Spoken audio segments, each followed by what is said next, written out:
When people talk about gun disarming, we need to remember a lot of things. Sometimes when I teach gun disarming, I show a lot of gun disarming, and then the guy come and he stand like this, and I'm over here, and he says, "What you doing now?" Boom, boom. So of course you cannot do nothing to somebody that want to assassinate you. It is very hard to disarming a sniper from 100 yards or something like that. How can you disarm it? You need another way to disarm it. So let's talk about the simple way. And again, the guy come and say, "Give me your money." The best self-defense is to give him your money. Mostly if you work on a bar, in a bank, in any place else, and the guy say, "Give me your money," 90% it's even not your money, you're just employee of somebody, so why to be a hero and try to kill yourself? And even if it's your money, it's better to give the money and make a new one than to retry to reborn again, because it's not possible. So when you have a gun, for example, for your head, because most of people, and it's no matter if they hold it like this or like that, that's only from movies. If the guy hold the gun over here and he says, let's say it's not give me the money, I want to shoot you, and take a look that when the gun, even to the center of the head or the up, the more up it's more easy. But when I say one, Brian will try to shoot me, okay? 1, 2, 3. You see that the head is a small target. So when somebody, first when you see the gun, it means the gun don't want to kill you. Second, it's still a bad news because we still have a gun to our head. So it's much getting complicated when it's in the middle of your body, because now if I try to move 1, you get shot. 2, you get shot. Our liver is in the right side. Now we start to also thinking about damage control. If I move the gun this way and the mischarge will be here, I will lose my liver, for example. So again, now it's getting more complicated how you need to analyze which direction to go and how to go. It could be you want to move the gun this way, but here stand your kid. And many times people, they perform gun disarming, the VIP stand in and the guy is doing this and punch the guy, but you're still shooting your VIP man, and that's the last thing you want to do. So gun disarming is not a toy, and mostly every gun disarming that you do with this toy, you know, like people do this and fight, they still do it, but if you see the barrel is pointing to me. If you do like this, still pointing to you. So you feel you're dealing with a firearm, and a firearm, first of all, it's a mechanism.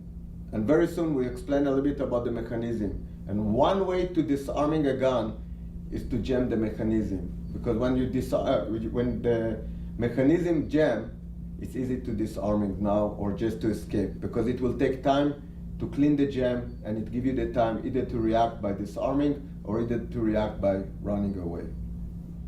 When I was in the Israeli army, we used to teach a few gun disarming, police different gun disarming. Many times those gun disarming based on analyze maybe only one style of gun. It don't mean that they will work with any kind of gun. So I'm going to analyze a little bit about gun disarming and talk a little bit about things that might be work in one situation but definitely not in another one. When you do this and you punch the guy, if he fall down, on his way down, he will shoot you, because the trigger pulled by his own finger. When his weight going down by the gravity, I hold the gun and then the finger.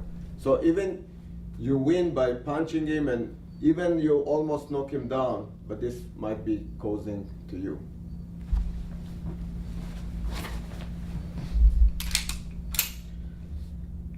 When, for example, I do this first move and I want to punch him, it could be that he immediately move it to his hip, and again you find yourself over here.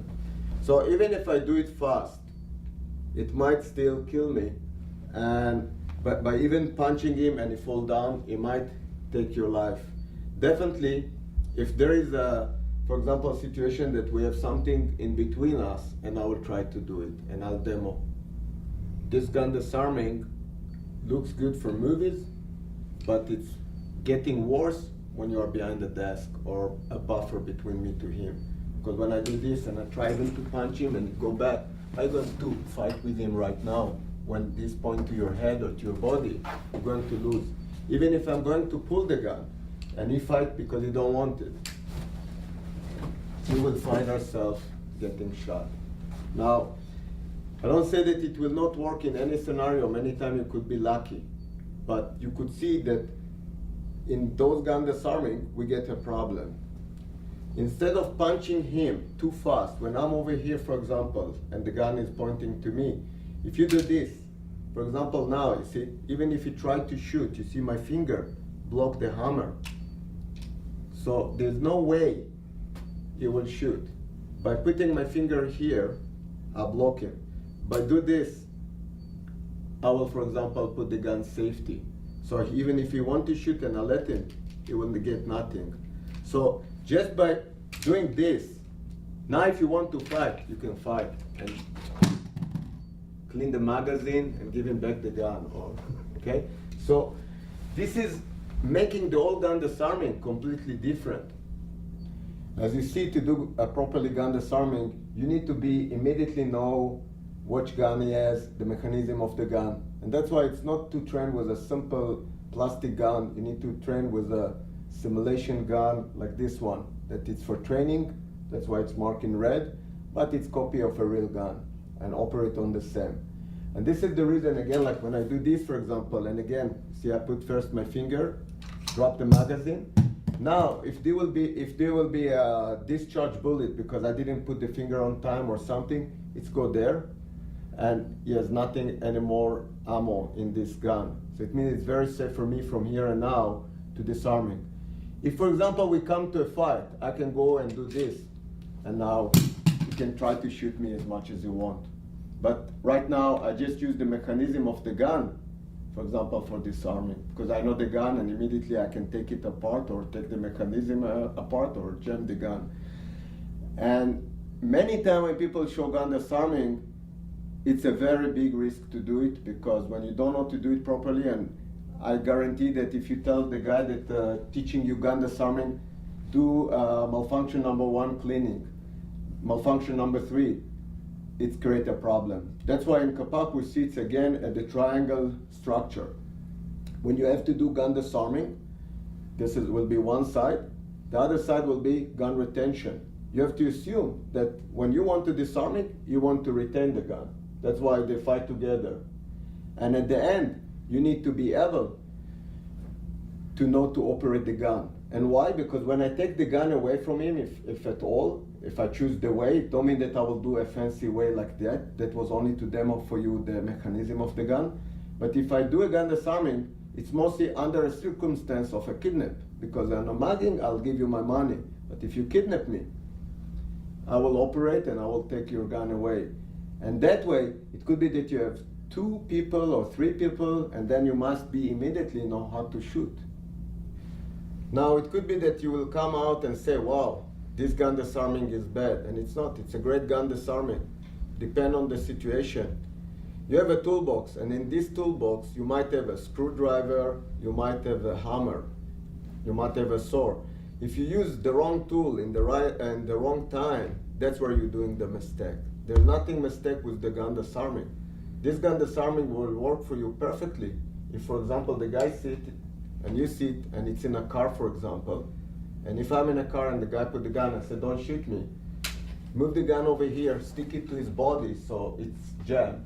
And now if I punch him or smack him, can he pull back the gun? He can't, because now he's over here. So that's how you judge technique. If you try to teach people martial art by teaching them technique, their technique will all the time fail. If you teach them how to think, how to react by instinct, that's the way to teach martial art. That's why you'll see that Kapap, we teach a lot of drills, almost like, that's why I love Brazilian Jiu-Jitsu. Drills, rolling, sparring, analyzing, and explore. And then you find out that it worked for you perfectly in one situation and completely wrong to another situation. And unfortunately, today people too fast to teach things that it's too fast for them to teach because they never analyze it enough to get into this teaching. We start to talk about gun disarming and when you want to perform it, and one of the situations you will have to perform it and when you are an hostage. and most of hostage, your hand will be locked. So that's why when you build up technique for gun disarming, you must also see that, for example, if those techniques will work in different situations, and you have to transfer it. So for example, if I want now to do this and punch the guy, can I do it? It will be safe for me to fight with him right now. But if I do it like that, and I grab, see my fingers, trap him here, and now let's say that even if and I still don't do the technique properly, like kicking him here, headbutt him, rip the gun, and I can immediately move, fix, and shoot. So that's how you start to create gun disarming, with analyzing what you need, what's the situation, and how to do it. Okay, let's go back to the gun disarming. Body language. If you look at me and you put a gun for me and I stand like that, what did it say to you? It's like an attitude. If I'm like that, I'm scared. I cooperate. So the body language must not be like, what's that? Just a gun. It's a danger tool. That's why from here. Now if the gun go up, you have to slowly bring your hand up, like don't shoot me. And now if the gun go down, oh please don't shoot me.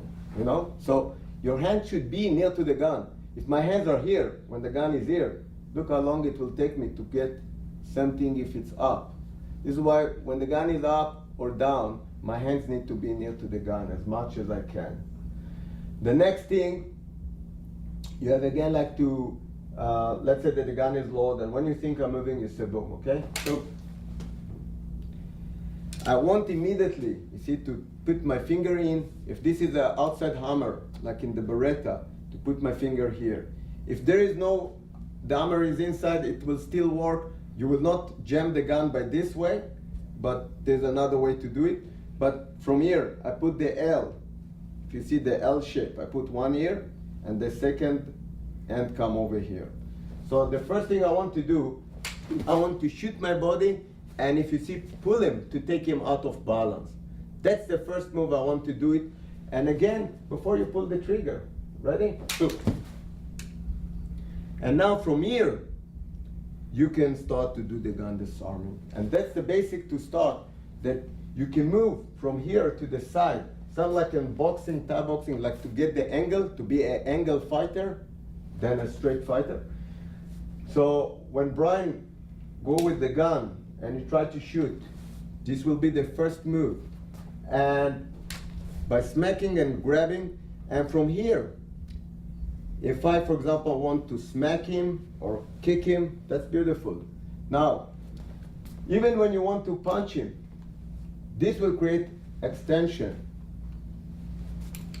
This will create extension to this direction, the direction that give me more safe to work. That's why if you want to smack him, you don't want to smack the head as you want to smack him here and then headbutt him.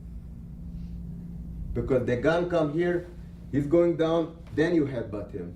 And from here, when you headbutt him, you're already coming and bring the gun to him and take him all the way down, or either take just the gun, or we will show another ways of control from here. The next situation, again, the guy put you on your knees. It's like a assassinating style, and he say to you, "Hasta la vista, baby." You know that he's not demanding money or anything that you can give him and get free from the situation. You must react. So again, what we try to do, we try to create two contacts, 2 points of contact. If I do only this and you pull back, you find yourself plus to deal with his knees. So that's why, first of all, is to take control on the weapon. And to get a good control on the weapon is, first of all, to be able to control 2 points. So I do this, and if you see, I take him immediately out of balance, a little bit down. The reason, now can you knee? It's very hard on him. If I do it only like that, he can knee or kick you back, and then you'll get a problem. So watch out for the finger. First reaction. Second, I pull him with me, and when he comes to the ground, I kick his face or his neck in this way. Very bad. I do it slowly. I need Brian more. Pop the gun away from him. Create a distance, and now I can go and play with the gun. And the reason, let's go it very slow. Put the finger in and look what happened. When I'm over here, first is this. Can you see? It'll give me the gun just by this gun. You feel? Mm-hmm. Okay. So if you see, when I get to the gun disarming, my first approach is here. So I get already finger lock over here. So when I'm over here, don't shoot me. I just tap, almost like that on the gun. Jam the gun over here. I have lock here, and I'll have a lock on the finger. You feel it? Yep. So now I can rotate the gun to his face.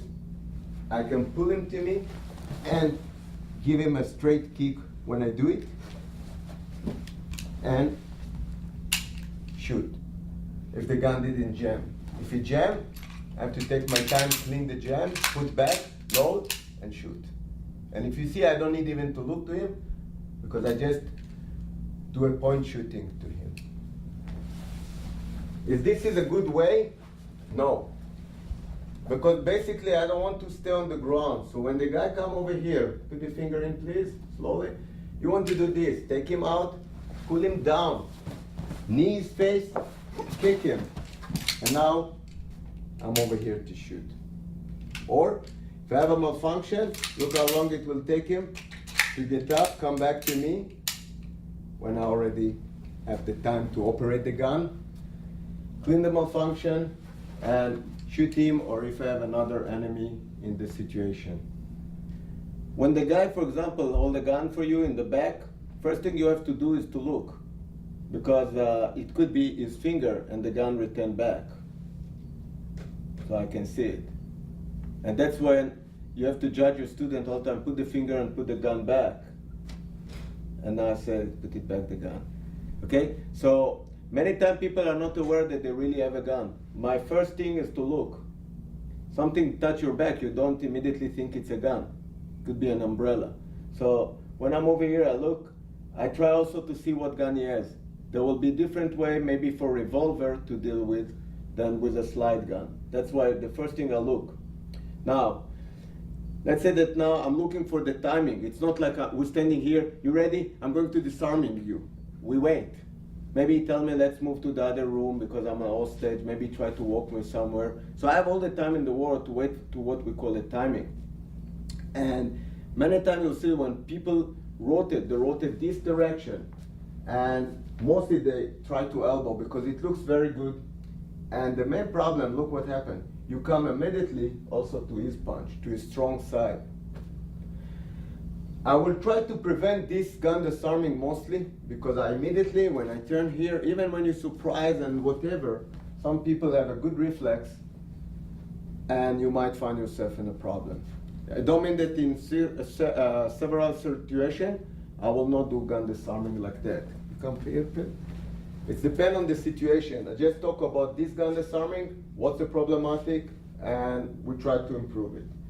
So from this gun disarming, many times you'll see that people go to the elbow when they do it. And the problem is that many times I took a few elbows in my face and you don't knock down so fast. People that fight don't knock out from one elbow. You need to be very lucky punch for that.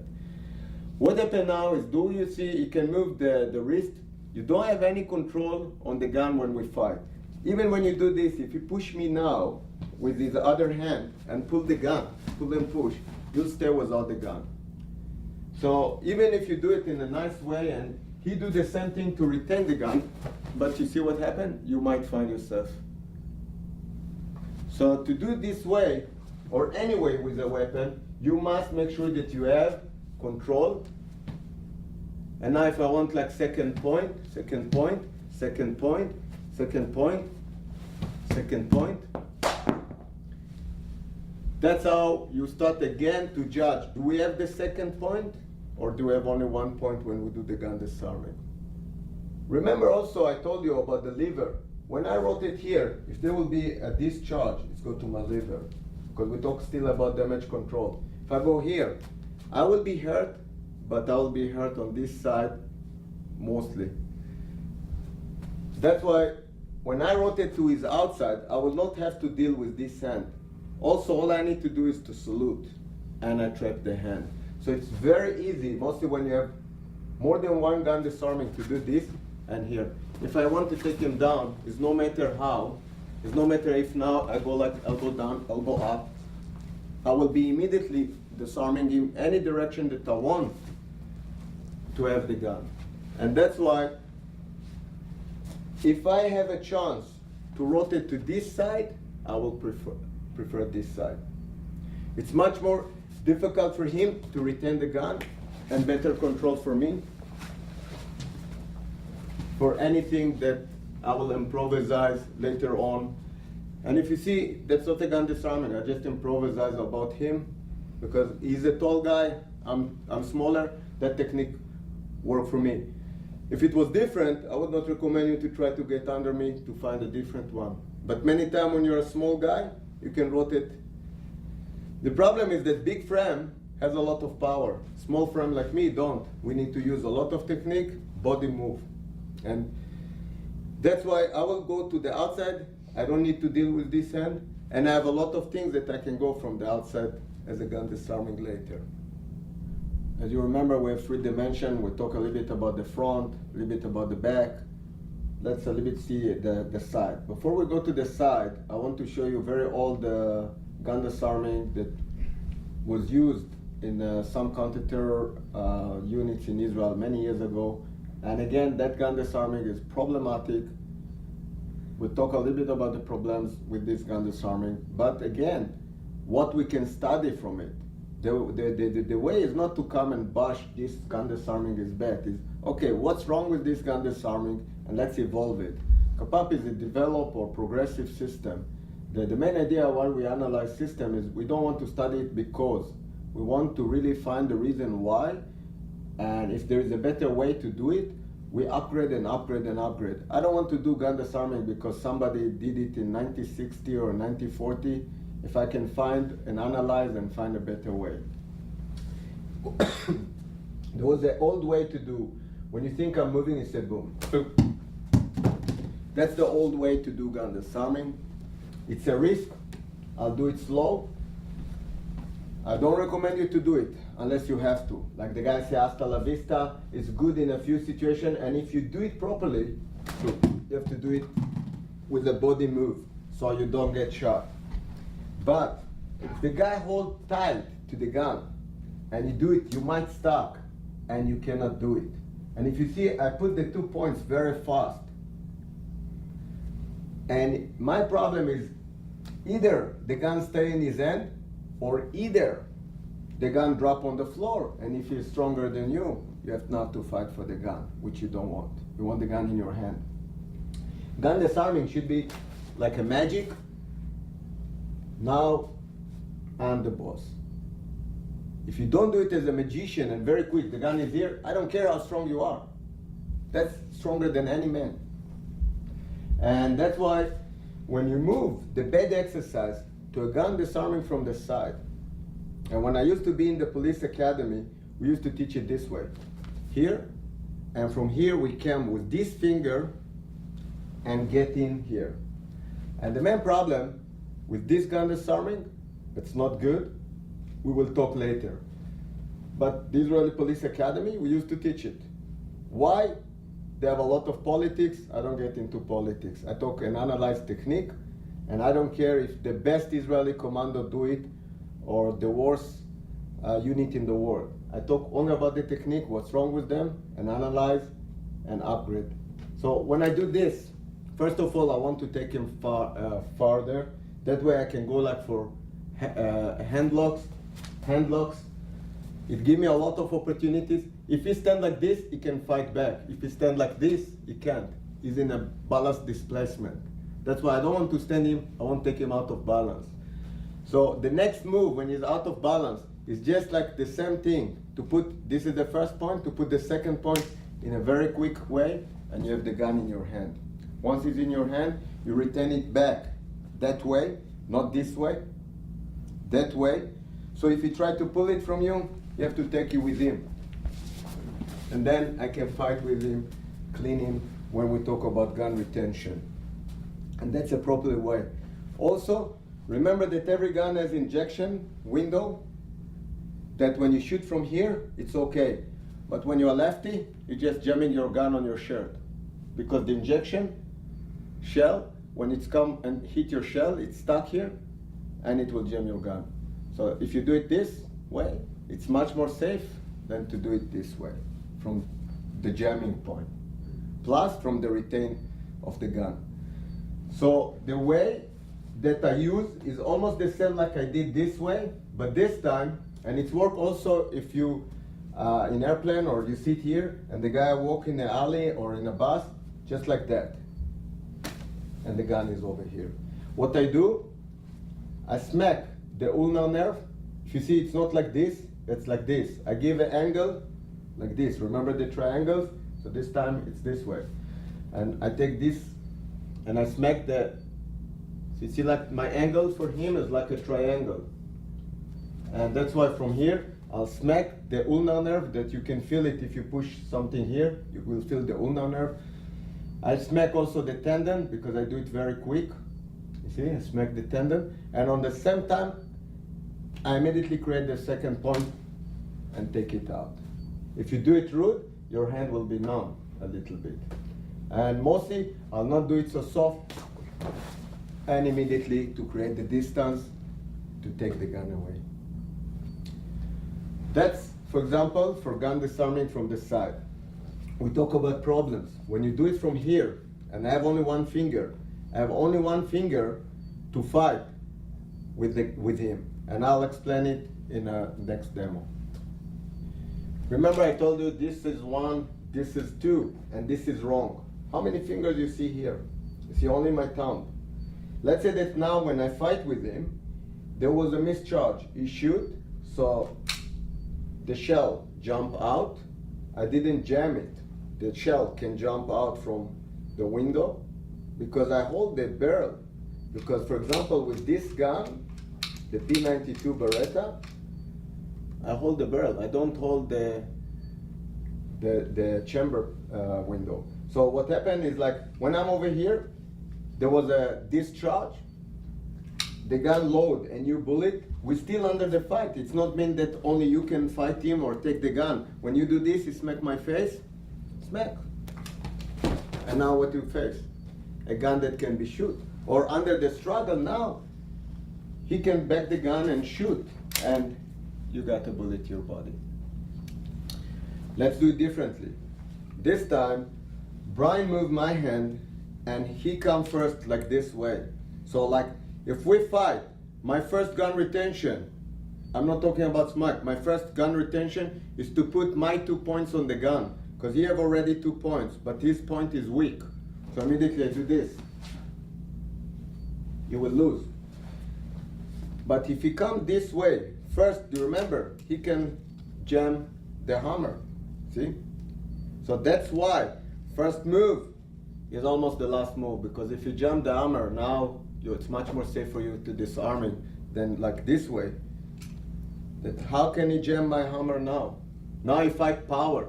What happens if I'm a small frame? If I'm like my wife?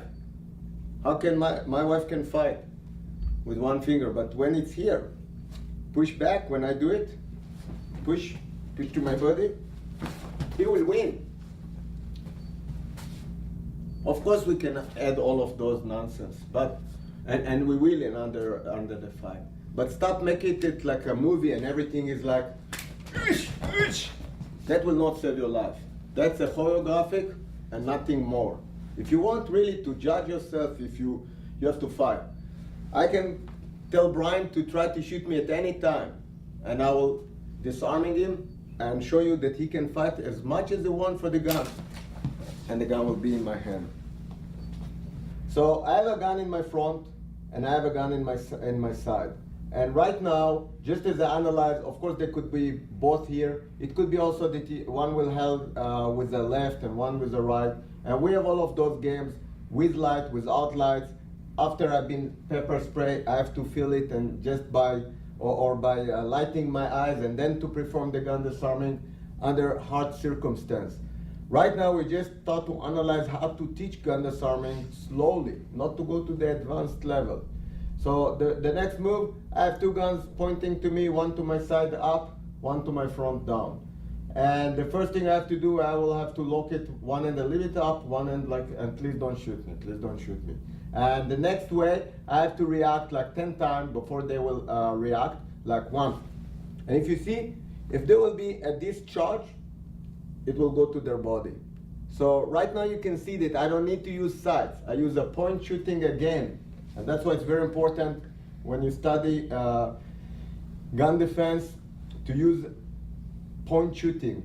That's the best system for close distance, like 21 feet. Over 21 feet, yes, put your sights. Before 21 feet, if you put sights, mostly you get into a problem, mostly if it's a knife. And later on, we will talk about the Tuller rule or the 21 feet rule. So, for example, I did it 1, and you try to say boom when I move. Good. So this is 2, and now 3. So you go like for 10, and when you have 10 of 10, they shot themselves. And take a look, it's not like this, it's this. And also, you have to bring them close and parallel. Don't hold the gun like this, parallel. This is why you have to do it only 5,000 times, like 1, 2. And you will see that it looks very simple when I do it. When you try to do it at home, you'll see that it's not so simple. Do it 5,000 times.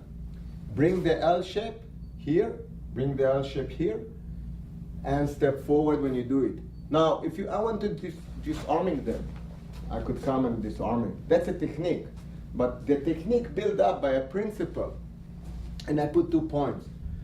So for example, for Martin, and I show it, for example, one gun, when Martin come a little bit to my side so they can see this way. Okay, so when I do this, I parallel the gun. I have only 1 point. He will immediately try to return. That's why what I do, once I do this, I take my wrist in this motion to create the second point. And then you can smack him, for example, to create the effect that it will be disoriented to take the first gun. The second gun, it was here. I bring it here, and again, I will have to create a second point. So him here, put the finger in. See, his finger is in. I trap the finger, and look, I bring it here. If I bring it up, it will even stuck to you. So of course, when you do this, oops, and now you can also take him on Martin. So I shield both of my enemy in one place, so I can deal with both of enemies. This is example for gun disarming simple drill. It's still not a technique. Another drill, I have a gun here and I have a gun in my back. So I will do, please don't shoot me. I verify that both of them have a gun. I cooperate. Wait for my timing. When you think I'm moving, you say boom. Good. You see how I took 1 gun? Can be here. That's the biggest problem, my back. Come in here, take him here, and have the gun. That's still not a technique. I just improvised to show you a basic drill and try to put the 2 guns. And now you do this drill 5,000 times. Better if you do 10,000, but 5,000 is the minimum. Like 2 points of contact are minimum. 1, 2, 3. Once you start to do it, do not show anybody reaction. Like you have to be like, when you think I'm moving, you say boom, okay, 1, 2. See, out, lock, lock.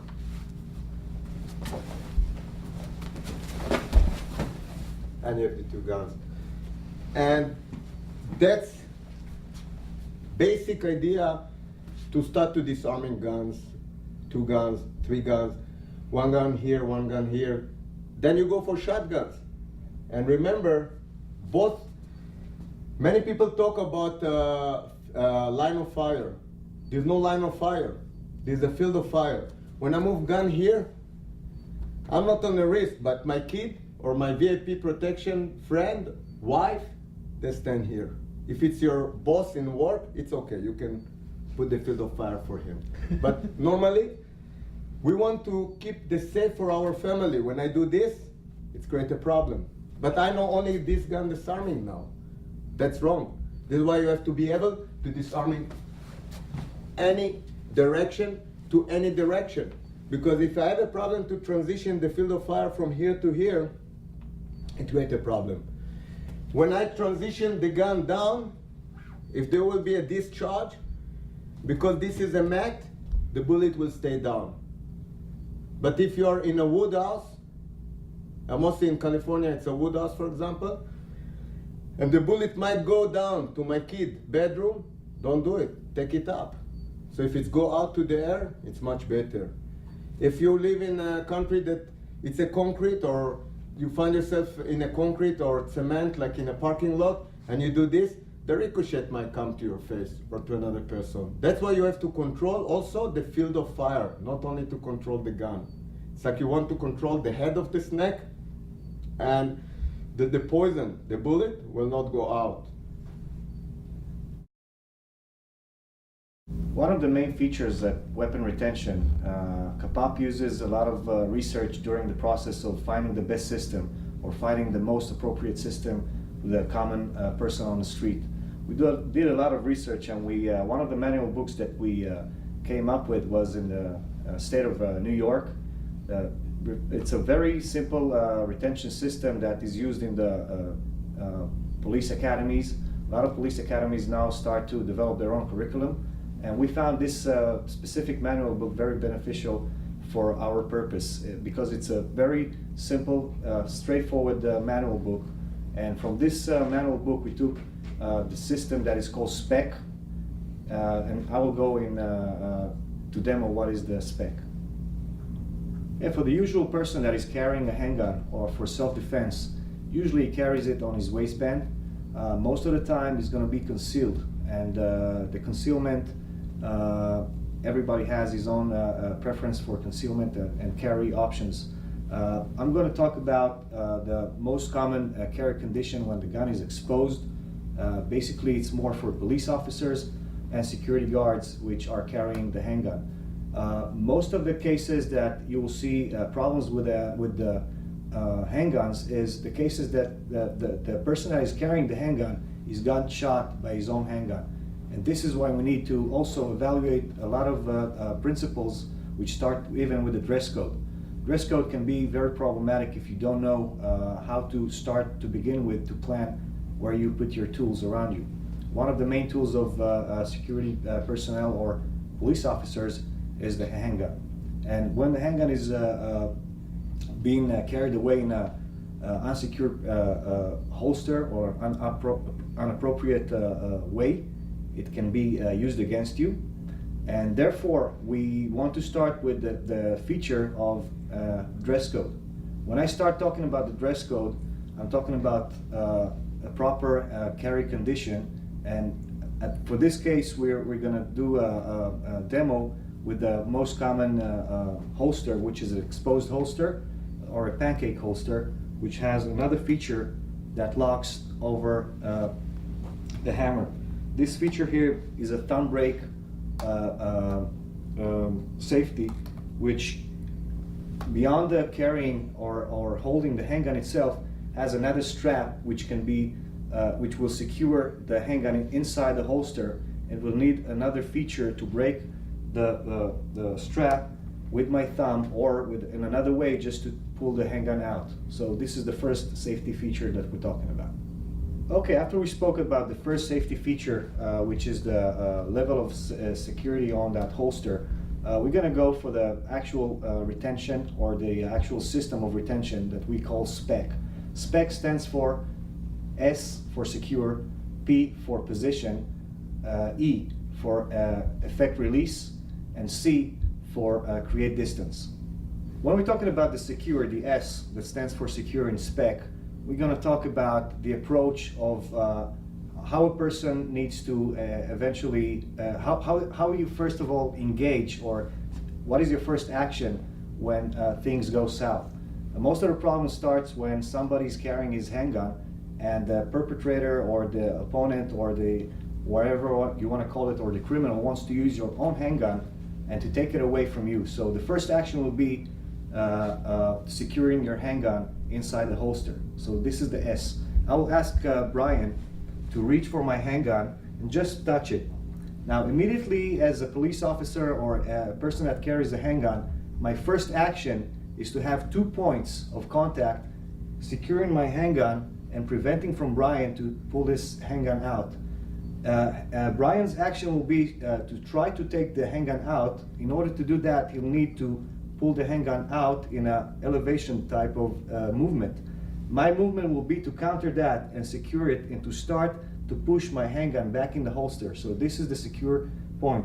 And if we will turn so the camera will see the exact angle, we'll stand here, and any type of approach from Brian to my holster, my first reaction will be 2 hands on the handgun and securing the handgun inside the holster.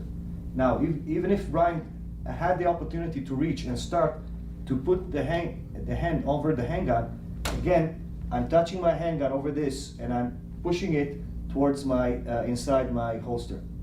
We spoke about the S, which is the secure. Now we're going to talk about the P. The P is the position. The position here is very crucial to the entire technique itself, or the entire system, because this will create the next ground for the next effect. It's a one continuous move, and when we do the spec, you have to understand that it's a building block for the other techniques that will follow. So basic weapon retention has to start with first the secure, which is the first aspect that we spoke about. And this is the first move that we do in order to secure, to prevent from the weapon to come outside from your holster. When it's coming outside from your holster, it's a different ballgame. Now, you're fighting in order to keep that weapon inside the holster. After Brian has reached and touched my handgun and I secured, okay, the next thing we'll do is to pull away or to lower my center of gravity and to position myself in a way that he's not he's not on the top of the game here, and I have still the advantage to be in the fight. So what I'm going to do next, after I touch the weapon, I'm going to lower my silhouette and take my center of gravity down. This will prevent from Brian again to be in the fight. Okay, after we spoke about secure and position, next effect will be to effect a release. Effect release, that means that I need to create another point in order to break the release from Brian's hold and from my holster or my handgun. And I will do that after I did the secure, the position, and now will come the blow that will take the hand and will separate it from up to down in a one continuous move. After we spoke about the effect release, and now the release is broken, we need to create as much distance as we can, because we cannot stay in the fight zone when Brian is too close to me, because now I know his intention is to take my handgun or to fight for my handgun, and now I'm compromising my own security or my own safety if I'm losing my handgun to the perpetrator. So after I finish the cycle of effecting the release, and I have Brian in this position, okay, I broke the release, okay, and now I'm doing everything that I can in order to create a distance. From here, I control the subject much better in order to give him any order to continue or to stop. And from this point on, verbally I command him to stop, and therefore we go for the escalation of force. Okay, let's go back into weapons, into some arm techniques. One of the basic, most fundamental weapons out there is a knife. It's everywhere in the world. They used it ever since man was out there. A cutting tool. Makes a lot of damage. I think it's by a lot of martial artists is very underestimated, and I think that's the most dangerous tool, especially in close quarters. In a range like this, if I had to get in a life-threatening conflict with somebody, I would rather have a knife than a gun. Can do much more damage. There's not knives out there today, serrated, blade, all types of mean-looking blades are tactically designed to hurt and maim and stuff like that. A lot of good companies out there. Knife is just a vicious tool in the right hands. Even in unskilled hands, it's still vicious and dangerous, because it doesn't take much to do this or do this, and it's still going to do damage. Although you train all your life, but in a skillful hand, it's going to be very, very devastating. Okay, so let's review real quick the angles of attack that you've probably seen in the previous episode, they're probably going to be familiar with either Kapap DVDs or some other Filipino martial arts that we go by. We integrated only the best parts of Filipino martial arts that is relevant to us from different styles. Kali Arnis, a lot of it was influenced from CSSD, Mon Arnis. Let's go quick through the angles, and then we're gonna go over some principles. Okay, so let's just start by angles of attack. I'm standing here, knife outside. Remember, knife versus knife. Always you want to have the knife outside. Think of like kind of like a fencing match. Okay, you don't want to have your hand outside if you're fighting another guy that's got a blade in his hand, because everything outside is going to be a target and will get cut. Okay, so you're closed behind the knife, you're closing, you're not opening. Let me just go through real quick the angles of attack. We can see from here. I got the 1 coming from upper diagonal to bottom, 2 backhand upper diagonal to bottom. We got 3 horizontal slash. We got 4 backhand horizontal slash left to right, and we got the stab. Later on, of course, we got 6 and 7, and we got the 12s and all the angles. We're just going to focus on the basic slash scenario. Somebody that's on the street most likely is going to encounter. Not so much with the fancy ones, but even though with the fancy ones or the more advanced one, not just necessarily fancy, we're also going to talk about, because basically what we're trying to do is narrow it down and break it down so you're going to have as minimal tools to stop multiple attacks. Okay, let's go back, talk about some techniques and wrong techniques, pretty much most commonly used mistakes and techniques you've probably seen in many other Israeli martial arts you might be familiar with. We're going to show the most common techniques and their mistakes, why it doesn't work, and what is the danger of applying that technique. Mainly the danger is not for your attacker, it's for yourself mainly. So how to avoid a technique or how to better yourself. But what I'm trying to show you here is how common sense kicks in the technique, or to that defense that this one kind of is lacking common sense. Okay, so Brian is actually going to attack me with the common upper stab. Familiar with that? Okay. Lower stab. Familiar. I'm sure you've seen it before. Okay, so let's kind of break it down and see what's wrong with it. I know it looks really cool and everything, but let's put some common sense behind and see what can go very, very wrong and very, very fatal. Okay, so let's do it first time, and then we're gonna break it, okay?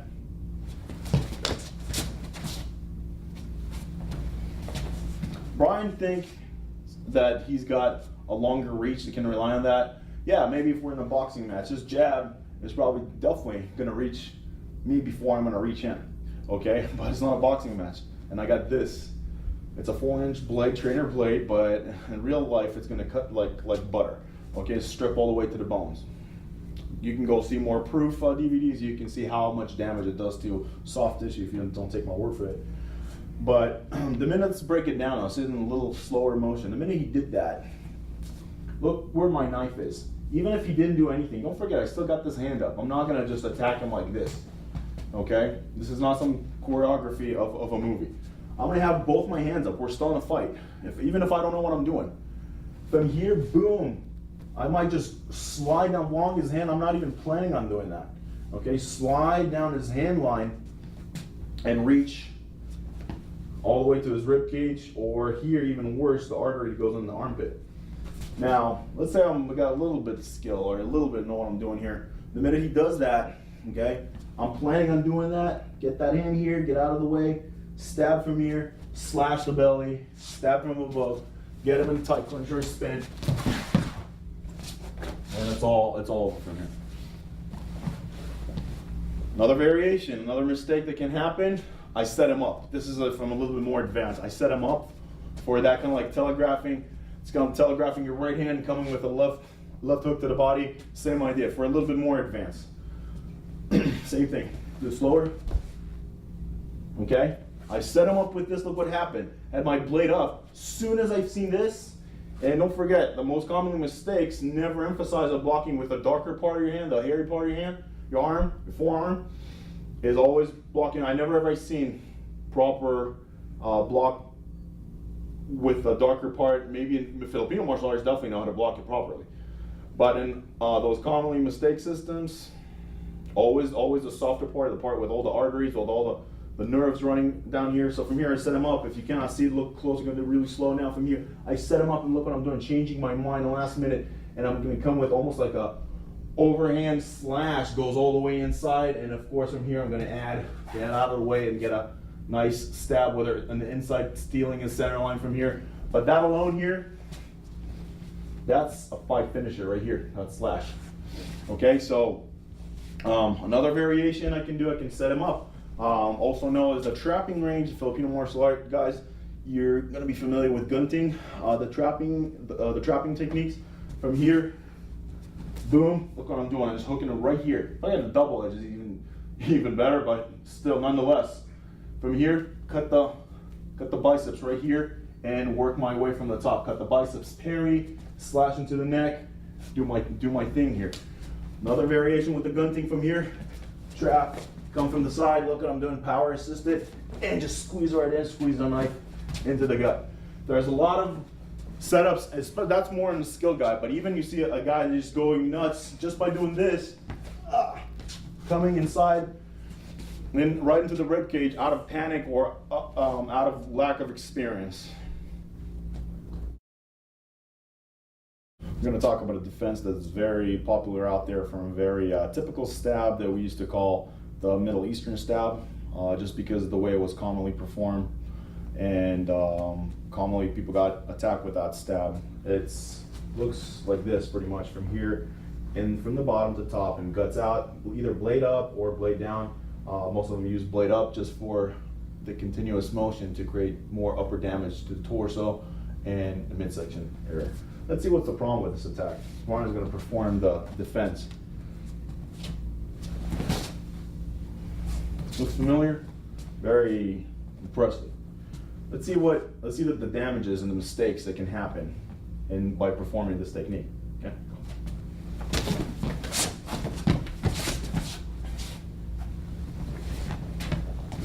Let's break it down a little bit. From here, I come, whether my blade is currently going to be down. I'm going to show you why. From here, again, you see how I deflect out? I got my hand up, move maybe a little bit of a head motion from here. Like I said, if you get punched in the head, most likely what's going to happen, he's going to break his knuckles. I don't see too many people go down with a head punch. From here, I still got the target here. You can see what's going to happen if I am sliding it all the way up. It's going to ride all the way to the armpit right here and stab. If I know a little bit of what I'm doing here and I'm oriented with that, from here, all I got to do is trap the hand from the inside. I'm sure every wrestler knows that move. Just trap the arm from the inside, pull and push. Same principle we talked about before. And there goes the femoral artery right here. And I got complete opening of the back, stab, and you know the rest. Okay? Another variation, that's blade down. Okay? Whether you're carrying a straight, a single edge or a double edge, it doesn't matter, because then you can work both ways. Sometimes it's going to be for your benefit, but let's work this time blade up. From here, look what happens. As he does that, I deflect and I pull in. You see how it's exposed here? Remember we talked about fight finishers? This is a fight finisher. He cannot afford to take a cut from here. Remember, take in, take on away. I'm not going to be standing here. Oh, very good. From here, as soon as I feel that, especially if my blade is up, look what happens instinctively as he punched me. Oh, I'm still going to take it on the way out, even if I don't know anything better. Just because I'm clumsy, or just because I got hit in the face. From here, got punched, pull back. Now, I hope everybody can see here when I'm actually slicing, completely by an instinct here, cutting it down. Okay, so we saw that the most commonly mistake from here, there's so many options I can do from here. I can trap, I can set up and slice, I can trap, come from above, come from under, there's a lot of options. Same here for the bottom ones. I can come here, I can trap, I can slice, and I can keep on going. Okay, that's going to create a lot of problems. Whoever, I mean, for those of you who never got exposed to like knife cultures or Filipino martial arts in general, go train. We encourage people to go and train and get the orientation of the blade arts and how dangerous a blade is, and then challenge those techniques if you disagree with them. It's your right, but you always have the option of going and exploring, and hopefully you're gonna stay safe. Okay, just to kind of sum up the knife, this edge weapon techniques here in a little segment. I'm just going to show you different variations of knife that are now is commonly out there. Knife that has been out there ever since the 10th century, but never exposed to the West till previous years. I'm talking about the karambit. It's a cold steel karambit. Another thing that we can also talk about this knife, and it's one of my favorite. One of the reasons it's really very difficult to disarm. You can see I got a ring here, so even for a forward grip, or for a reverse grip, I can still utilize it. It's going to be extremely hard to disarm. Even if I fall on the ground, the knife is still in my hand. You can also see by the curved blade, the original blades were actually double, but it doesn't matter. This blade is extremely razor sharp, made by cold steel. You can stab. We're going to talk about stabbing areas, vital point, and this knife is very dangerous when it comes to disarm. You cannot do all those tricks and hitting the hand. It just goes out the window just because of the simple fact it's got a ring on it.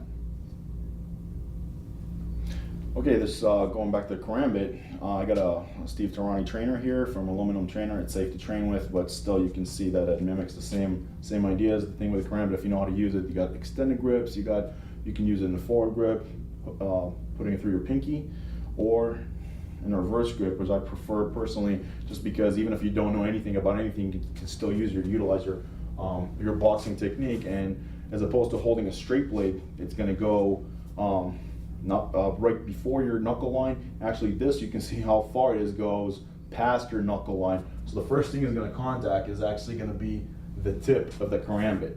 Okay, you see from here, you can see from this angle, a straight right, a right hook, right to the body, whichever attack you're going to do with that, it's going to work even if you don't know anything from nothing.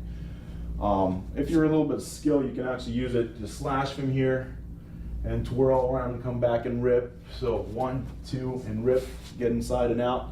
Karambit is very good as a trapping point. You can trap the arm, work your triangles from here, 1, 2, 3. You can work the same thing on the rib cage from here, disengage. You can work the same from the groin, all those body triangles that we worked on. Remember when we talked about working angles?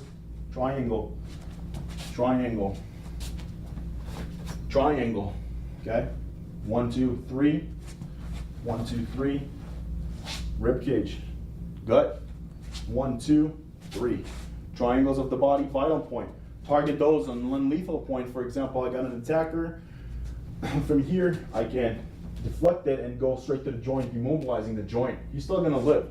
I'm gonna target joints, not arteries or anything. Of course, you always have the risk of puncturing by mistakes, but from here, it's like getting shot tactically. You shoot the hip. There's a very common point in shooting to disable the guy from walking. Same idea from here. You can come, I deflect from here, boom, punch it, and I just walk away, run away, go to the police, post-conflict, the whole thing.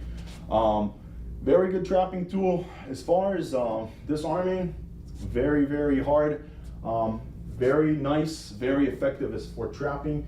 He has, grab my shirt, I can always trap from here. Go down the hand, fillet down. It's very lethal, yet non-lethal. Depends on your variation and your skill level. Plus, don't forget that little ring here. You can always boom right inside, like kind of like a knuckle duster, brass knuckle variation of it. Okay, so you got an impact tool here. Even if you hit that here in the chest cavity, it's gonna hurt. Mouth. Even if that is not a double edge, the karambit, the live karambit I showed before, you can always smack with it as an impact tool. Smack it and go back to your defense position, just to show you a different variation, a different tool, give you a different mindset, different respect for the blade that is going to be very, very hard to disarm. You don't think it's you think it's impossible. that anything like this can reach you, I think you got another thing coming. So keep that in mind. There's different blades, different systems. We still stick to the basic principles we saw here, just something to think about. Hello, my name is Guru Roger Agbulos. I am a student, original student of the late Punong Guru Edgar Solite of Lameco Eskrima International, Filipino Combative Arts. And I'm here to share with you some common principles of Filipino martial arts as it is with Kapap. So this is my version. All right, at this point, we're gonna reintroduce again the angles of attack, and that's gonna be 7 strikes, 7 angles, and that is 1, 2, 3, 4, 5, 6, 7. This is actually targeting the left temple. If it is in extreme close quarter, it is the left temple, and that's the strike number 1. Angle number 2 is on the elbow, the right elbow of the opponent. That's angle number 3 is on the left elbow of the opponent, and angle number 4 is on the right temple. Angle number 5 is a thrust. Angle number 6 is another thrust, which is the solar plexus, and 7 is the thrust on the heart. So if he's gonna go feed me with the 7 angles, what it is strike number 1 goes on the left temple, right is on the shoulder, the elbow, the right elbow, left is on my left elbow. Number 4 is on my right temple. Number 5, 6, 7 is a thrust, which is the stomach. Number 6 is on the solar plexus. Number 7 is on the heart. Okay, but that's on extreme or medium to close range. It can also address via on the range of long range, because if he goes with the 7 angles, he's gonna go strike the weapon hand of the opponent, and that's addressing it on the long range. So if I feed him the strike number 1, see, yeah. Strike number 2 on the long range, he's hitting my weapon hand. In the Filipino martial arts, which is also common on other martial arts, they call it defanging the snake. So when I feed him number 5, he's gonna go on an outside position because of the linear attack that goes with the thrust. There you go. Again, outside position, go back, and then the inside position, back, inside position one more time, back. So if I'm gonna go thrust from the 6, which is targeting the solar plexus, he's gonna go angle as well, and back, 6, back, and then 7, which is the heart, is gonna go angle this way, back. Good. The reason why you have to move away from the center line when you are when the feeder gives you a thrusting motion is because in reality a thrust goes with the movement of the body, which is a charge. He goes like that. Nobody will give you a charge in this nature. It is always a charge. So it's a forward motion. So you have to address that by moving on the side. So outside position, back, inside position, my inside position, back. And on the 6, outside position, back, 7. Good. On the first progression of this workout, what we're going to do is, again, review the simple counter to a knife attack. So regardless of angle, what we're trying to introduce here is the bugsack, what we call a drop or a cut, which is a knife cut, just going down, simply. So if Uri is going to feed me, I'm going to go move out because I have to be on a safe zone. Because if I don't, I'm going to go cut his weapon hand. He is also going to cut me. So I have to maintain that distance. See? Again. Don't overextend. And number 2, back. Number 3, back. 4, back. 5, I'm going to go outside, back. Outside, inside position. Back. And then number 6, thrust here. Back. 7, thrust. Heart, then back. Now at this point, since we have introduced the 7 angles, what we're going to do is add another element of my cut or my slash with a follow-up of a thrust. Because there is that verbiage in the Filipino martial arts, when there's a slash, when there's a thrust, there's a slash. So when there's a cut, there's always a follow-up of a thrust. So if he's gonna feed 1, I cut the weapon hand, and I move out, and then I follow. Okay, again, without the motion first. The principle is this, and I follow up. Number 2, there you go. Again, 1 guard. And then I follow. Okay, number 3. 4. 5, outside position. Follow up. Cut. Again. Inside position. Yeah, one more time. Yeah, outside, inside position. 6. There you go. 6.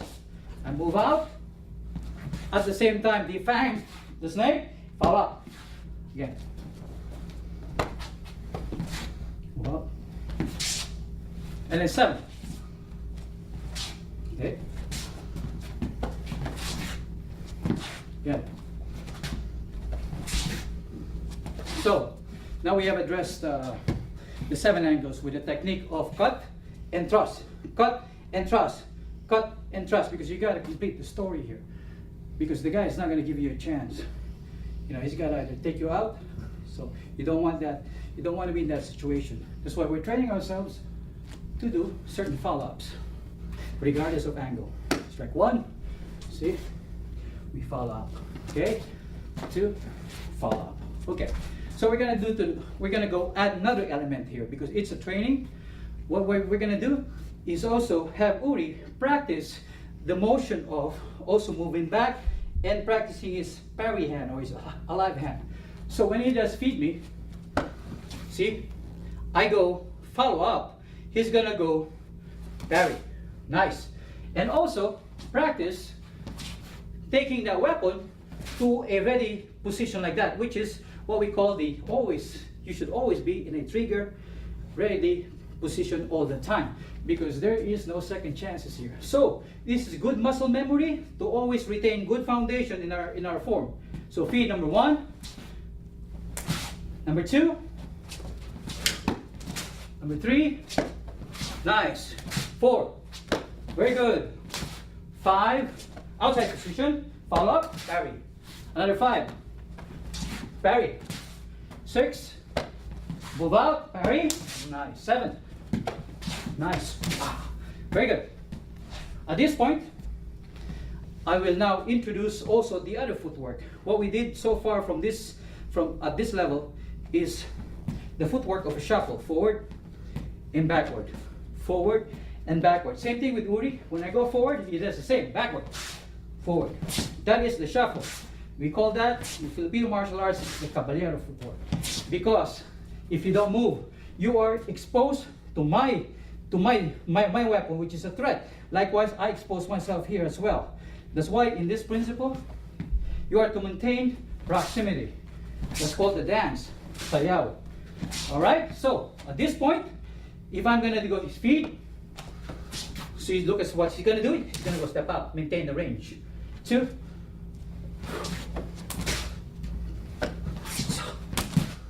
4. I'm gonna do a little bit of half beat.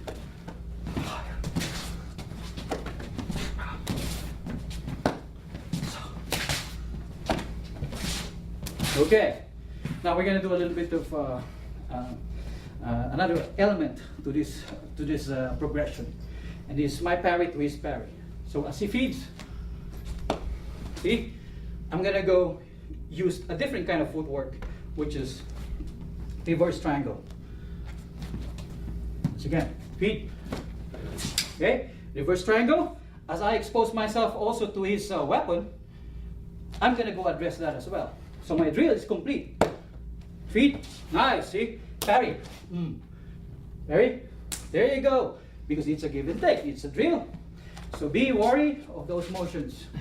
Feet. Nice. Good. On guard. 2. Oh. Timing again. 2. Good. 3. Happy. Nice. 4. On. Proximity. Sayaw, the dance. And then reverse footwork. As I parry. And he parries as well. 5. Outside position. Cut. I parry. And he comes back. Nice. Again. 5. Inside position. 5. Again. 6. Thrust here. Nice. Again. Cut. Parry. Again. 6. 7. Again. 7. So, if we're going to do freestyle, it's going to be the same principle. So if he's going to throw me different angles without the sequence of 1 to 7, let's see how it plays. Any angle.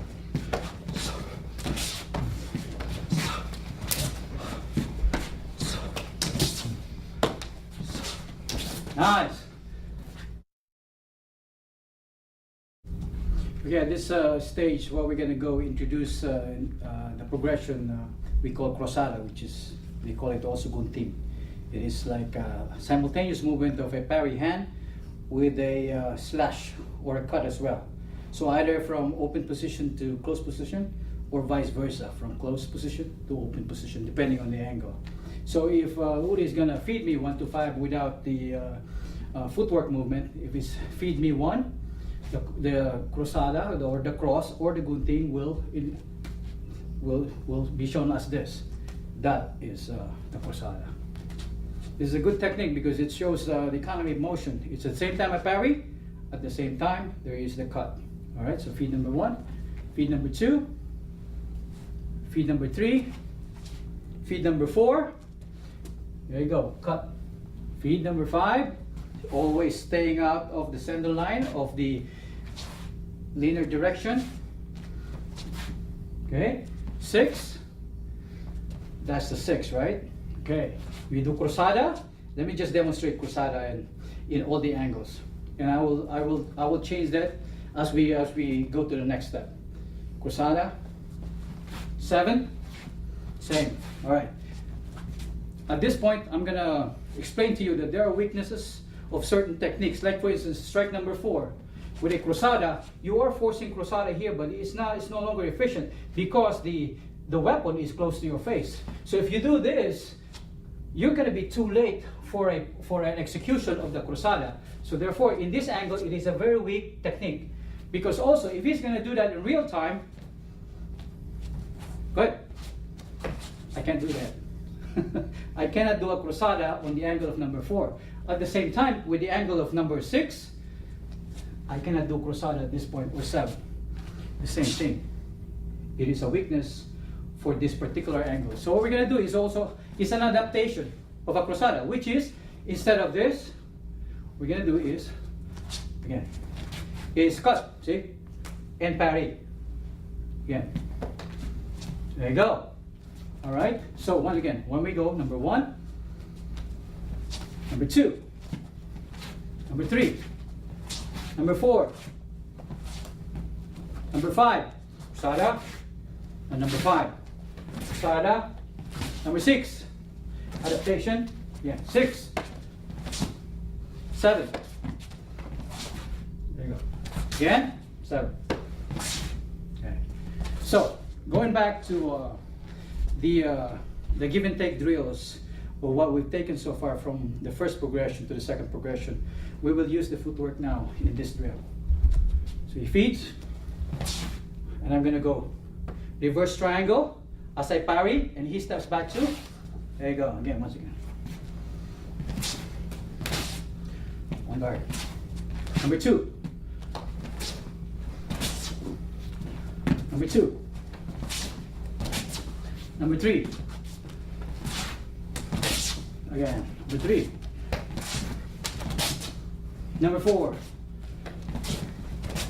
Again, number 4. 5.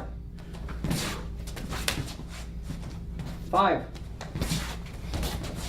Now 5 on the inside. 5. 6. Again, 6. 7. 7. Very good. Go to the next progression, which is what we call sakai, which is the ride, using the weapon hand as your parry hand. So if he's gonna feed me strike number 1, right, this angle, I'm gonna go do a sakai or a parry ride counter. That is the way to go. And you deflect. Okay? So again.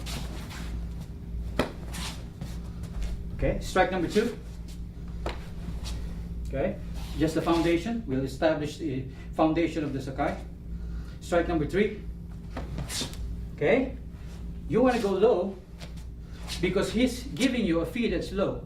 Because if you don't, even if you parry, but because of the motion of the knife, it's gonna go towards your body, and that we don't want that to happen. So in the training, you gotta go with the dynamics of proper footwork and body form. Number 4. There you go. Number 5. Go.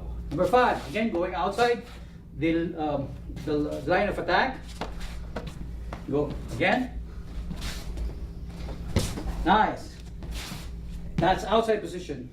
Inside position, I cannot use, again, it's a weakness of the sakai for this kind of angle on the inside position, because you're gonna go have the weapon move towards you, which you don't want to happen. At this point, you're gonna use the parry hand, which is still a right at this point. See, this again. Okay, 6. Deflect. Again, 6. Deflect. 7. I go angle again. I go angle with the sakai. All right, again.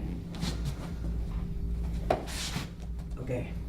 Now, what we're going to do now is putting some dynamics into this progression. So with the sakai, strike number 1. When you do this, you got to close the gap. All right, and make sure you follow up and check the elbow, because if not, he's going to go follow up and do a counter on you, and that's what we don't want to happen. Okay, so when he does feed number 1, check elbow, I close the gap, lock. See, this is my follow up. Again, lock, follow up from a different angle.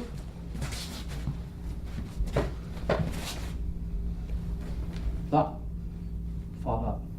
Okay, done. Then strike number 2. Stay low, and then go follow up with the parry hand, with the alive hand. Here, okay? Here. And then strike number 3, which is a low line. You gotta stay low as well. Here, and then follow up here, lock. Okay? So again. 4. Follow up. Okay? Your 5. Check here. Here. If he moves back, he wants to move back his weapon hand. If he does, go ahead. I follow with it. Okay? So that's why there's the sensitivity that goes with this extreme close quarter, medium to close quarter. All right? You don't even have to see that, because you feel that energy. Number 6. Okay? Again, 6. This time. 7.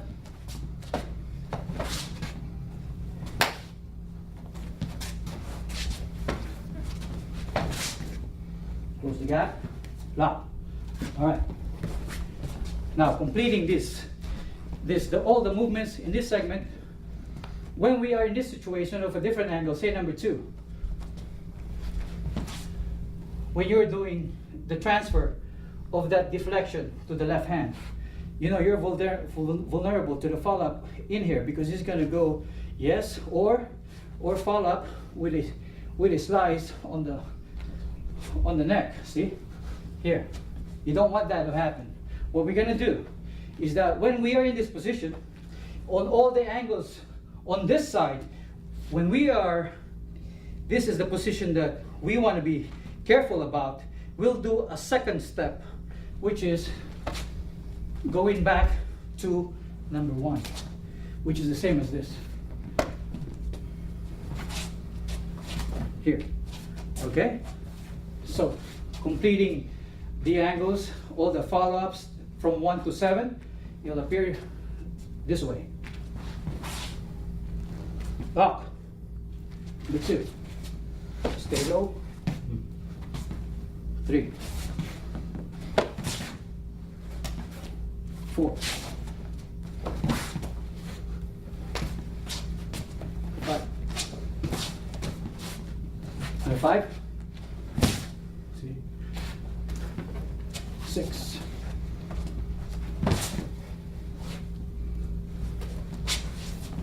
7. From another angle.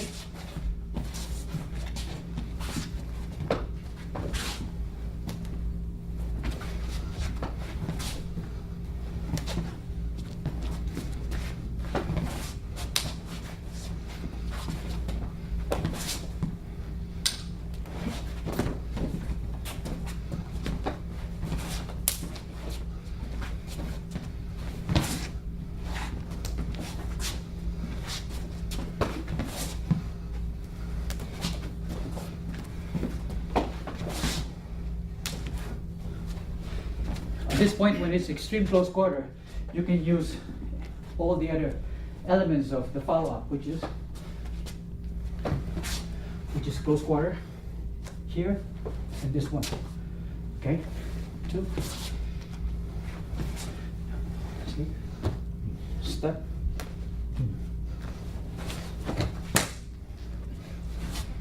3.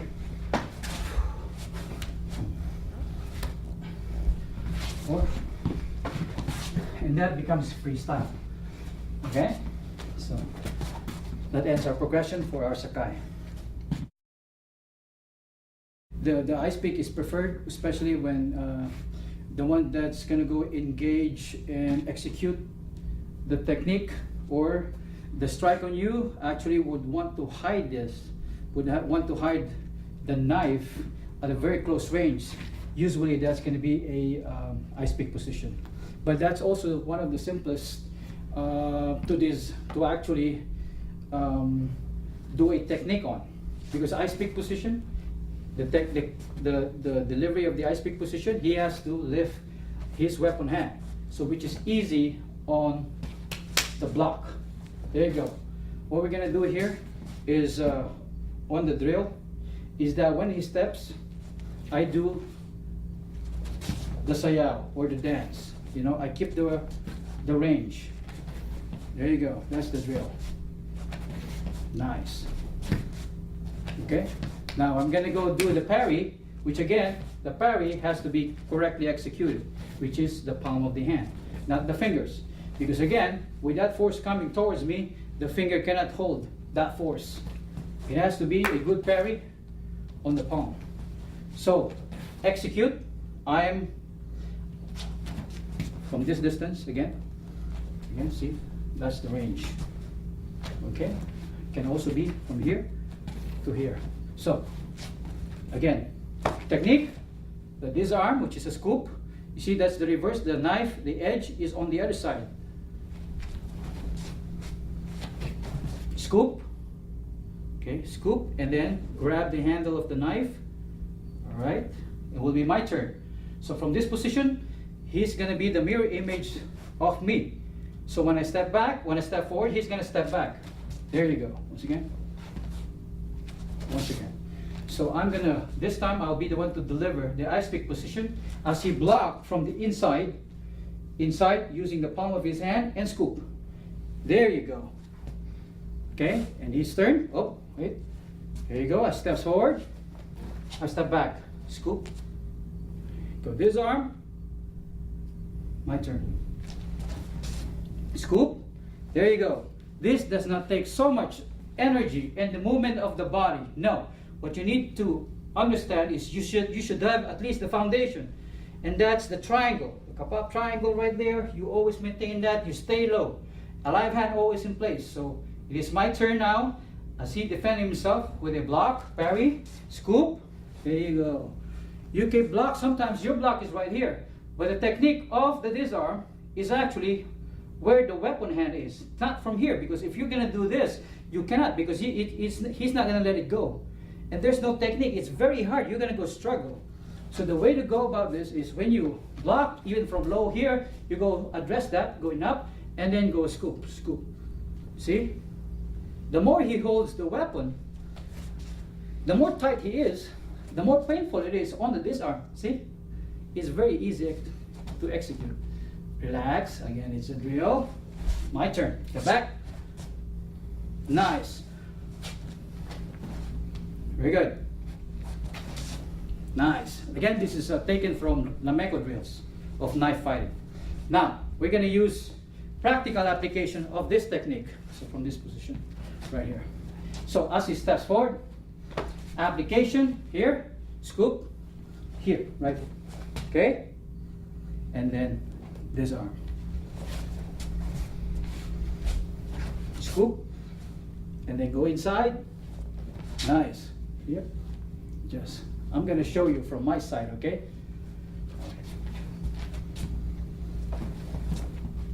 See? Right here. That's the first application. Again.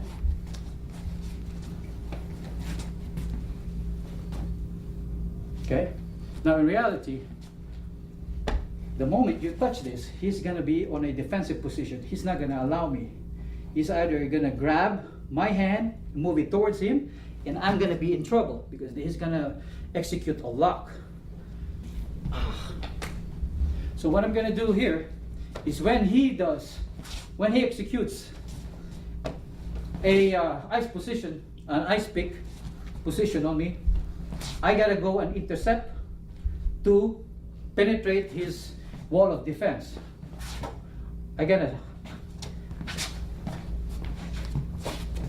either I hit this one or I hit this before I can do this. Execute. Okay? So again. So for training, just hit the shoulder and do a follow-up here. Okay? Here. Now, that is from the high line. If we're going to go do a follow-up, or here, on a low line, you cannot do this on the high line because that is not economic on your movement. That's not efficient. So what we're going to do is adapt a movement which will address the low line. And this is the follow-up, which is very, very, actually this technique from Edgar Suliti was shared to us by one of my brothers, by Balani, who has this background with Silat. Here. There you go. As you disarm, there you go.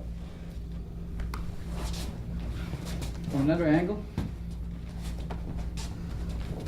Here. All up, lock, disarm. Okay? One more time before we move to the next technique. There you go. All right? The other angle is addressing that on the backhand, because if he thrusts on the ice pick position and he misses, he's going to go follow up on the horizontal angle on my side. I have to address that. So goes one, I move out of range, and he follow-ups with this backhand strike, which I have to address. And the movement here is that once again, 1, 1, 2. I hit his knee, okay, and then do the follow-up, right, and do the follow-up here, which is very painful. So you got to take it easy. All right, once again, let's start from here. Here you go. All right, this is the technique. Hit, and then do this position right here.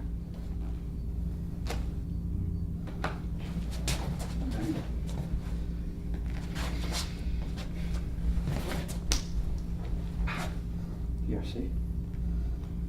Step on his right foot so he can't move. Lock. Strike his neck. As you go this, as you move your hips, it's going to be painful. At the same time, you can direct that to the knife if you want to do that follow-up. All right. Once again, to review, we got 1, 2,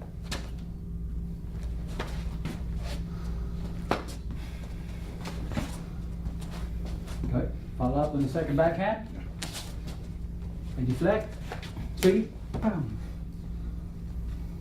3. Okay. There you go. Once again, on here on the backhand, there's other follow-ups that you can also do. Once you penetrate his defense, you stun him, you can do this, you know, as a lock. That's the lock. So, from another angle,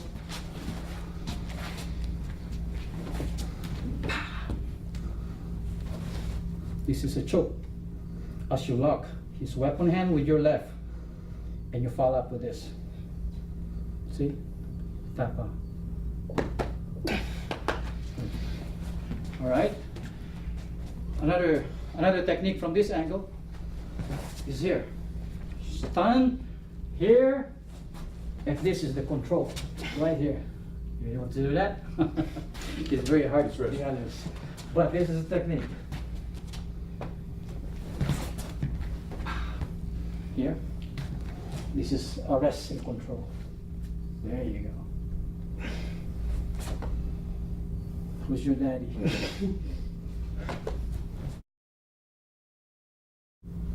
In this segment, we're going to go cover the long-range fighting using weaponry, and the tools that we're going to be using is actually a stick. The stick, it could be a real stick or it could be a padded stick, but we have to put emphasis on this instrument being a representative of a real weapon. So if it's a real weapon, you cannot hold the stick, or you cannot use, if it's a blade, you cannot hold the stick because it's going to cut your hands. So we have to apply certain disciplines in how we work out. So it's respecting the weapon. Even if it's padded, you don't want to be careless in the movement, because that if we put that in our muscle memory, that's going to be a very, very bad habit in the movement of self-defense. So once again, this is only a representation of the real tools out there that can happen in the street. So this is a padded stick that we're going to work on. Some of the tools that we can see outside, it's on the real streets, is like a machete like this. So this is very, very dangerous. We use this sometimes in our training, but we make sure that it's a training blade, so it's dulled. But once again, we use padded sticks in our workout, and we will address that in our workout today.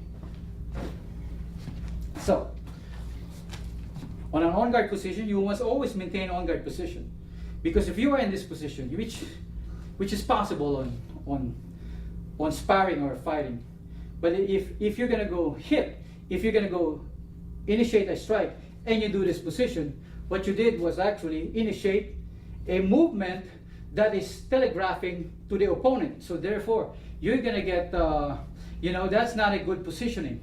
Because if I telegraph my move, he's going to go counter me right away. What we need to put in our movement is that the economy of motion concept, which is very minimal move about addressing, with power, with delivery of a strike in small moves. So what we're going to do is maintain this movement right here in this position, which is we call it the center position, because all we're going to do at this point is actually, we call a drop or a bug sock, Because if he's going to go strike number 1, which is hitting my temple, I can address that hitting the weapon. And also from the exercise we did a while ago, we maintained distancing. So what we did was move out at the same time striking. Once again, strike the weapon hand, defying the stake. This weapon hand, if that's the hand, you're going to go strike, and you can do a follow-up. There you go. All right. If we're going to do the same technique for strike number 2, you got to move out of the way, because if he's going to do that for like 100 or 130 miles per hour, you are in danger. You are in a very, very bad position. So what you want to do is protect yourself by moving away. At the same time is doing a strike simultaneous. That is the principle of economy of motion. You see, it's not like this. 1 and 2. Rather, there you go. Number 3, it's the same thing. Number 4. Number 5, since he is charging, because it's a thrusting motion, you move either outside position as you hit the weapon hand, or inside position. There you go. Okay, again. There you go. Now, what I did was actually a technique called the kind of strike is called broken strike. See, so it goes back to my on guard position. You do not work out doing this and staying in that place. You don't want to do that. What you want to do is after you initiate, you go back to your on guard position. If your on guard position is this is where you want to end. So therefore, strike 1. Okay. 1, 2, 2,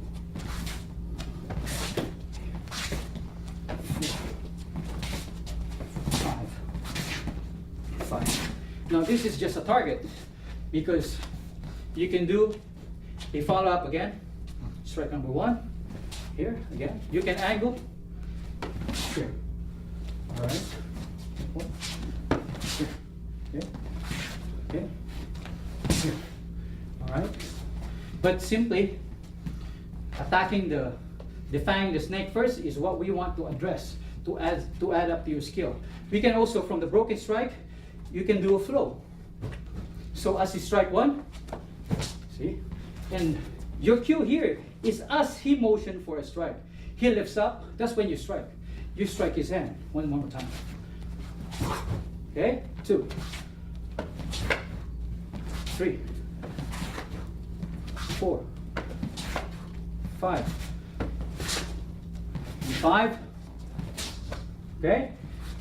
Good. So if he's gonna go feed and doing some exchange, a variation of a broken and a flow, this is how he's gonna go. 2.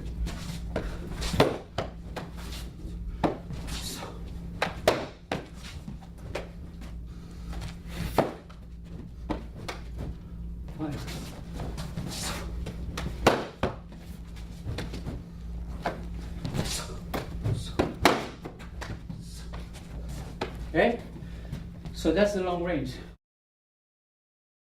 We can also use the medium range, in which the medium range, this is the long range, where at this point, in sparring, you can only hit the weapon hand.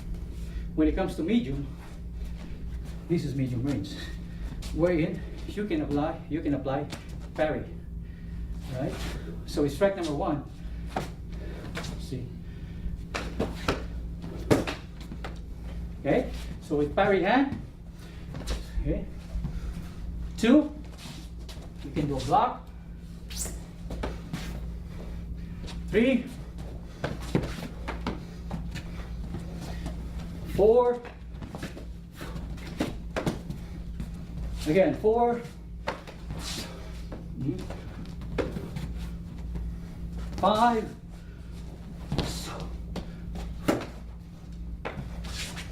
5. Okay, the important idea here is when you work up is that you're 5 and you're gonna go deflect. If it's a machete, you're gonna make sure you're out of the range because he's gonna cut your leg. All right, again 5. See here.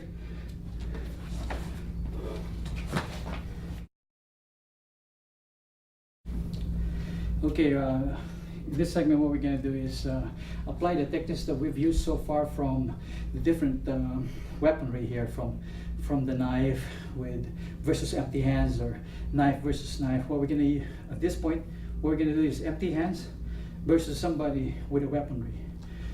You must understand that at this, in this situation, he definitely has the advantage because with the weaponry, you must understand that if you are not within the close quarter position with the one that's gonna engage with a strike, you are no match for this for the assailant, you know, because he's gonna go strike you and you are within his range.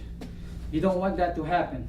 The way to look at this is that when he strikes, you either get out of the range, right?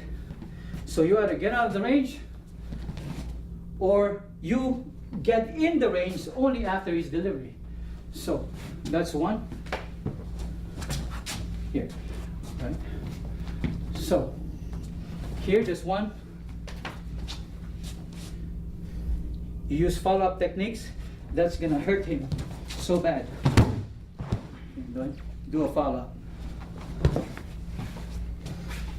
So the way to address this again is let him do his strike, go out of the range, and you go inside. Make sure your approach is once it passes your center line, that is your cue, because you don't want to go too early, as you're gonna go get hit.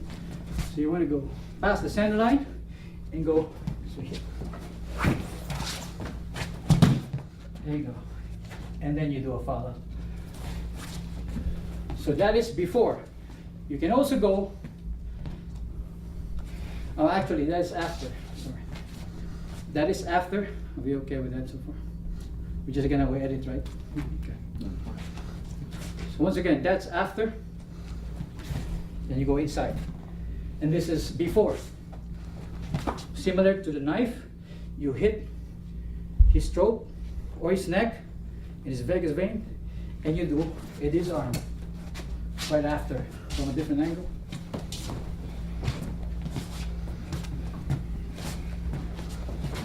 You go inside, right, as you disarm. Okay, or you can also go inside. We can use the same principle from the knife. Here you go. For I address and control. At this point, his weaponry is useless. There's nothing you can do about it. Okay? If this is gonna go for a thrust, there you go. All right?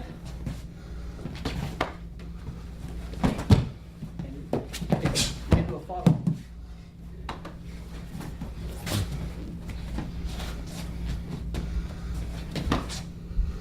You can also disarm, you know. Okay?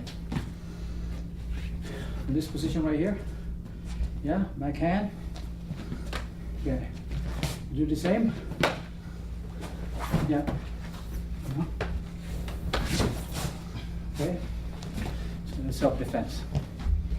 A good way to when you close the gap and you want to go when you want to go address the attack, you must make sure that you do not catch the stick from that way, because you're gonna go hurt yourself, especially when if it's a impact weapon. It's gonna hurt so bad.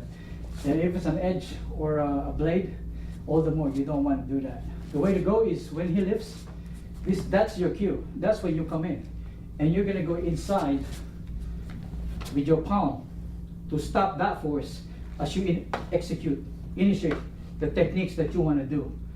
You address where it is gonna make the most impact. So here, here, here, or here. No?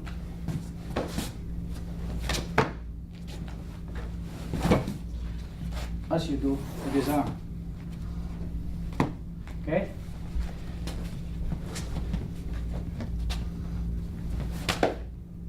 Okay? Follow up. That's a good follow up. So if it's in this position, you don't want to catch the weapon here, right? Or you don't want to do this.